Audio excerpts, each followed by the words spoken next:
guys, welcome to the first edition of CHIMONA. I am Martha and I'm going to be your host for the social segment. Alongside me here is Mathew and Charity. Thank you for having us. So today's topic is career decisions, as in who is the one who's going to make the career decision for you.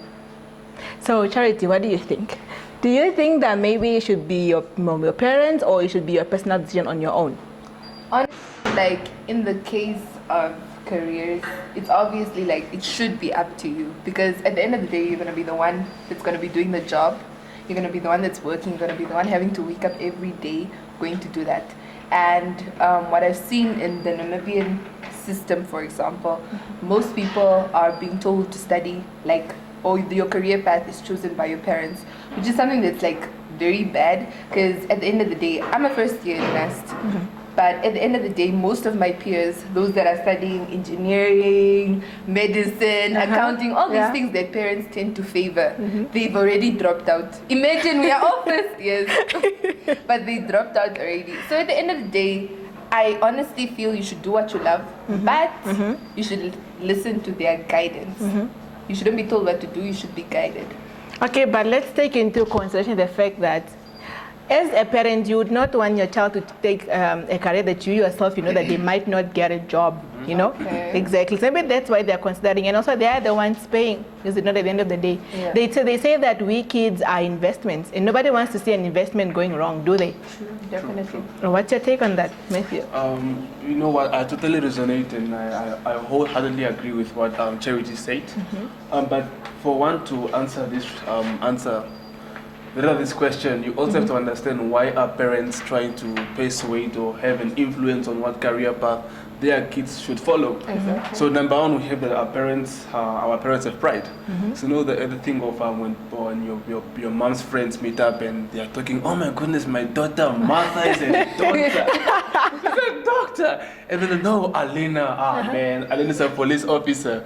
I'm like, what? Who does that?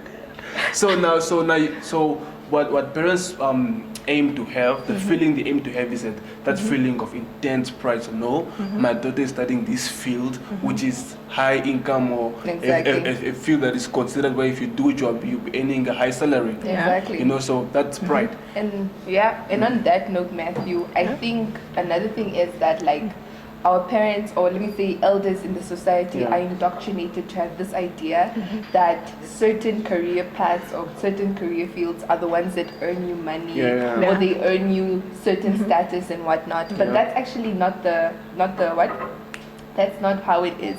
Because at the end of the day, if I'm a doctor and I'm not passionate about it, I'm not going to be good at it. That's like, I won't. If I'm not passionate about something, I'm not passionate about accounting, I'm not passionate about something that I was forced to study, I'm not going to be good at it. But the few photographers or videographers that we have, those that are passionate about it, those that were given a chance and a platform to express their art, those people became good. Those people are making more money than your accountants. So I think it's important to actually support your children in what they're passionate about, but at the same time you should educate them on the different career paths which you believe will be good for them. But don't force them. It never ends well. I think maybe that's the reason also why when you go to hospitals, the doctors are just in their phones, not really interested. But if there was a passion, I guess. Okay, since we have all agreed that, we should make our own decisions when it comes to career. So what do you think as us youth, when we are deciding on our careers, what should we take into consideration? What should we take into consideration? From my perspective, I would say, and I think this is the biggest drive, that almost every high achiever would say, follow your passion. What are you interested in? What is that one thing that even though you're not being paid, you still be able to pursue it? So number one, follow your passion, or do something that goes hand in hand with what you love. So a hobby. More like a hobby. And then number two, checking on your personality trait as well. Exactly. Very, very important. because you also see people. If you know that you don't like touching blood, you don't like people, you don't like blood, then you know You can't be medicine is not your field. And if you know you love talking, then you know, I'm looking in the area of presentation or becoming a radio presenter and all that. If you like drawing, you see, I'm looking in the area of being an artist. So these are, from my perspective, these are a couple of things that one can look at, you know, checking your passion, hobbies, and if you don't have passion yeah. and you are maybe motivated by money, then do what makes money. Sometimes you're not necessarily a person that likes. There's nothing really that you're interested in. You just want money. Yeah. So you must aim for the things that make money. Do your medicine, do your engineering, do your accounting, do those things. So I think your passion is very important, because at the end of the day, if you're not motivated to do something, you won't have the drive to continue doing it at all. But imagine that, let's say if you are a nurse and then maybe you don't really like blood, and then every time a patient comes, you need to run to the bathroom to go puke. That's why Namibian, actually, that's why Namibian nurses, you always hear complaints about nurses and the way they treat people and whatnot. But if you think about, let me say, black parents, if their children is failing in high school, like secondary school, they're not doing amazing, like getting high points, you always know what they're going to say. Go and do nursing then. Go and do teaching then. They don't tell you that they don't ask you what do you like or what are you passionate about. They'll be like, since school is not for you, I think you should just go do nursing. Since school is not for you, just go do education. But that's the problem. That's the problem. That's why at the end of the day, our nurses don't even want to be touching us. They don't want to be helping us. But I think we should also focus on the area that not all necessarily like that. Exactly. Yeah, let's cause now. Passionate. Yeah, we have also have people who are extremely passionate about what they are doing. Just another point I would also like to add is that when you are focusing on what career path to follow, one should also check the long run if the career field I'm following is it going to be important as it seems to be right now. You know, so we check in the area of if one person is focusing on the area of becoming a public speaker. Let's take for instance we had COVID-19 and we had lockdown.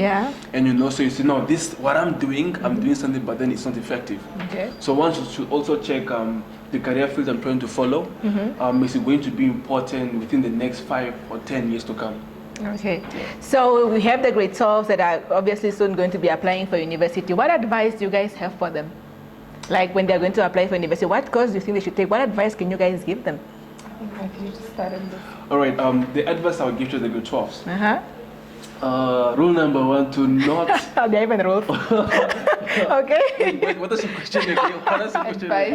Advice to the grade 12s when they are going to apply for university. For university? Yes. Okay, so not rule number 1, but point number 1. Do not make decisions because your friends are doing it. Okay. I think that is one thing that most of my So peers, avoid peer pressure. Guys, avoid peer pressure. Avoid peer pressure.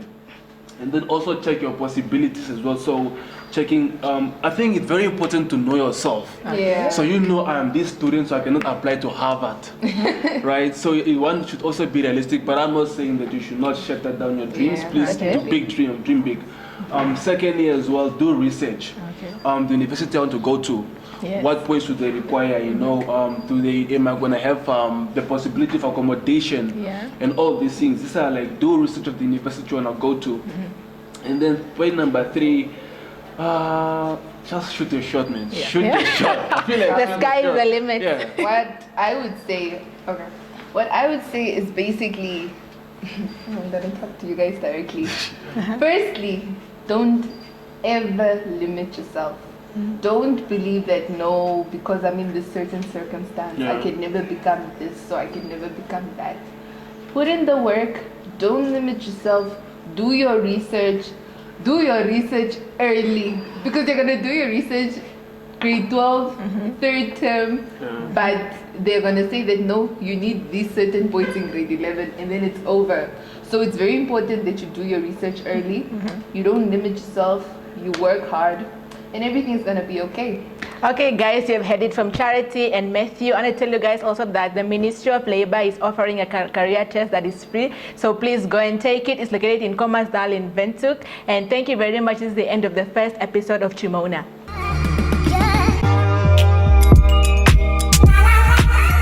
I think myself, because nobody knows yourself better than you. So nobody can choose what you do in the future than yourself. Okay, I personally feel like I should be the one to decide on my career, even though my parents play such a big role in my life at this point. I still feel like I have the entire right to choose what I want to do in the future. I think that I should be the one to decide on my future because it is me. I know what I want to do and what is best for me. My parents have a say in what they think of my future, but they cannot decide for me what future I should choose.